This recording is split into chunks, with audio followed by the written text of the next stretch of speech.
Hola, bienvenidos a esta exploración detallada. Hoy nos metemos de lleno en cómo funciona por dentro el Poder Judicial español. Tenemos aquí unos documentos, muy interesantes sobre conceptos clave y una reforma bastante reciente, significativa. La idea hoy es doble. Por un lado, aclarar un poco ese lenguaje judicial que a veces suena un poco a chino, ¿no? ¿Qué es eso de la competencia? ¿Qué diferencia hay entre una providencia y una sentencia? Cosas así. Y por otro, entender bien una reforma importante, la de la Ley Orgánica 3/2024, que introduce los nuevos tribunales de instancia. ¿Qué son exactamente? ¿Qué implican? Exacto. Vamos a intentar, poner un poco de luz en la terminología y en cómo se organiza la justicia para que sea más fácil de entender. Veremos las fases clave de un proceso, como la instrucción, el enjuiciamiento y los tipos de documentos que salen de los tribunales. Y claro, analizaremos a fondo esa reforma de los tribunales de instancia, los TRINS, un cambio que busca modernizar y, sobre todo, hacer más ágil la justicia en España. Perfecto. Suena muy necesario para entender cómo va esto en el día a día. Pues venga, vamos al lío. Empecemos por lo básico, las funciones dentro de la actividad judicial. Has mencionado la competencia. Parece el primer filtro, ¿no? ¿Cómo se decide qué tribunal lleva qué caso? Efectivamente, la competencia es el punto de partida. Es, digamos, la etiqueta legal que dice qué órgano judicial puede encargarse de un asunto concreto. No vale cualquiera. Se decide por una mezcla de criterios. La materia, o sea, si es civil, penal, laboral, el territorio, que normalmente depende de dónde pasó algo, dónde viven las partes, esas cosas. Y el grado o instancia, si es la primera vez que se juzga, primera instancia, o si es un recurso ante un tribunal superior. Entiendo, como el código postal de la justicia, más o menos. Y supongo que acertar con esto es vital para empezar bien, ¿verdad? Equivocarse debe ser un lío. Totalmente. Si presentas algo ante un tribunal que no es competente, pues has perdido tiempo y recursos. Te lo rechazarán o lo mandarán al correcto, pero el proceso se para y se retrasa. Por eso, saber bien la competencia desde el principio es clave para los abogados y, para que el sistema funcione mejor. Queda claro.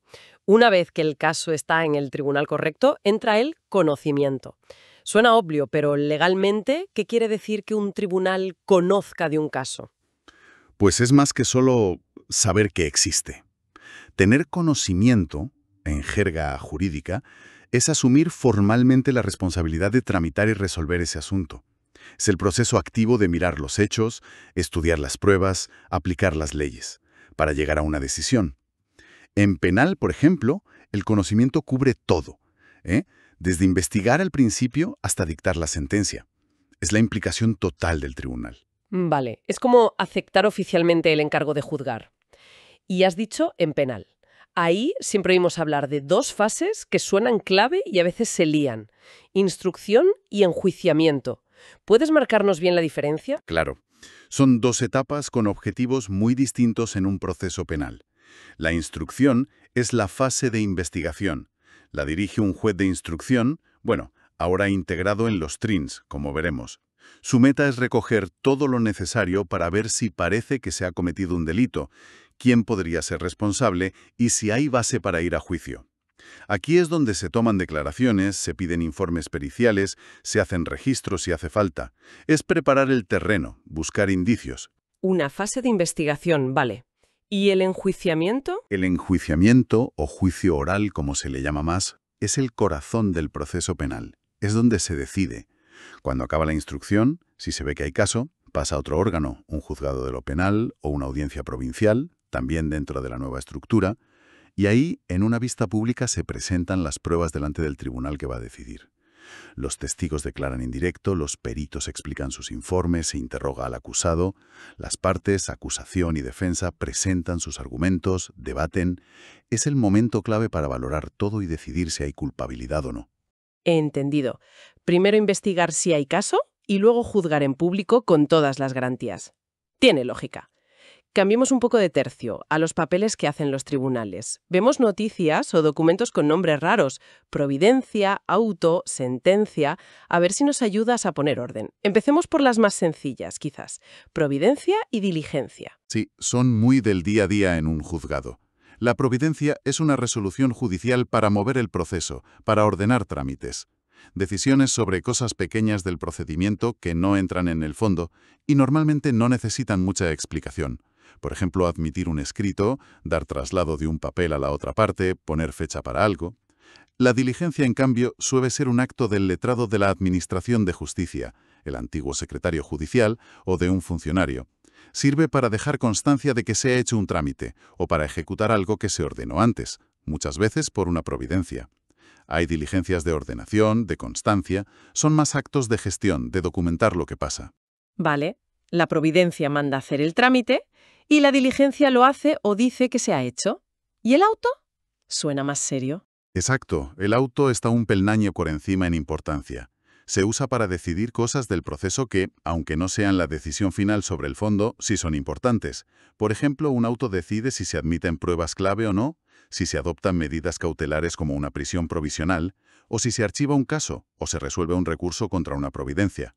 Y a diferencia de las providencias, los autos sí tienen que estar motivados, explicar por qué se decide eso, y normalmente se pueden recurrir. Entendido. Decisiones intermedias pero relevantes y que hay que justificar. Luego está la orden judicial. Eso suena más general. Y lo es. Orden judicial es una forma amplia de llamar a cualquier mandato directo de un juez o tribunal que obliga a hacer algo o a no hacerlo. No es un tipo de resolución con nombre propio como el auto o la providencia. Es más bien el contenido de la decisión. Puede ser una orden de alejamiento, una orden de registro, una orden para detener a alguien para ejecutar una sentencia. Cualquier instrucción obligatoria del juez. Comprendido. Y así llegamos a lo que zanja el tema. Sentencia y fallo. A menudo se usan como si fueran lo mismo. ¿Lo son? Es una duda muy habitual, sí. En la calle y en la prensa se usan casi igual, pero técnicamente hay un pequeño matiz. La sentencia es todo el documento, la resolución que acaba el proceso en esa instancia, decidiendo todo lo planteado tanto del procedimiento como del fondo. Tiene sus partes: encabezado, antecedentes de hecho, qué pasó, qué pedían las partes, fundamentos de derecho, la explicación legal del tribunal, por qué aplica esas normas, cómo valora las pruebas, y al final, el fallo. El fallo es justo eso, la parte final de la sentencia, donde está la decisión concreta. Se condena o se absuelve, se acepta o no la demanda, cuánto hay que pagar. Es el veredicto, por así decirlo. La sentencia es todo el razonamiento que lleva a él. Ah, carísimo. El fallo es el corazón, la decisión pura y dura. Y antes, al hablar de los autos, mencionaste las medidas cautelares. Suenan algo preventivo, ¿no? Totalmente. Preventivo y para asegurar. Las medidas cautelares son decisiones que se toman durante el proceso antes de la sentencia final.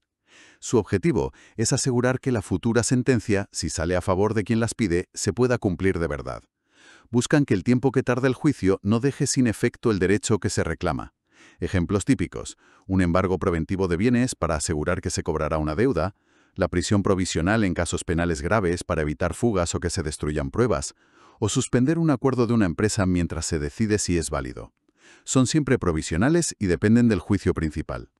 Y mira, conectando con esto de las decisiones y su revisión, es importante recordar cómo se organiza el Poder Judicial, su jerarquía. Los órganos judiciales no van por libre. Normalmente, los tribunales superiores, audiencias provinciales, tribunales superiores de justicia, el Supremo, resuelven conflictos de competencia entre los de abajo. Pero, sobre todo, se encargan de ver los recursos que se presentan contra las decisiones de los juzgados de instancias inferiores. Esta estructura, como de pirámide, permite revisar las decisiones y buscar que la ley se aplique de forma más uniforme. Bien traído eso de la jerarquía. Porque si no estás de acuerdo con un auto o una sentencia, esa es la vía para pedir que se revise.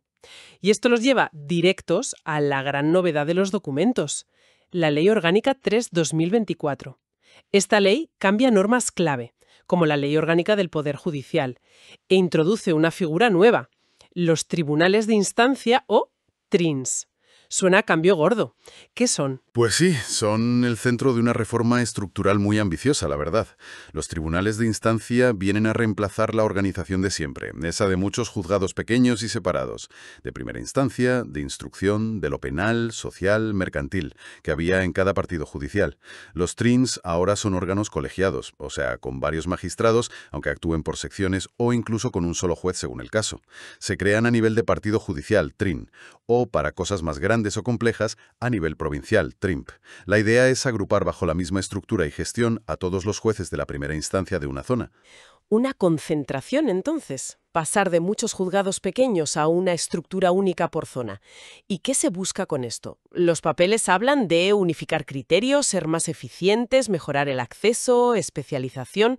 Suena bien, pero ¿cómo se supone que se consigue? A ver, la lógica de la reforma es que juntarlos físicamente y en la organización permita varias mejoras importantes.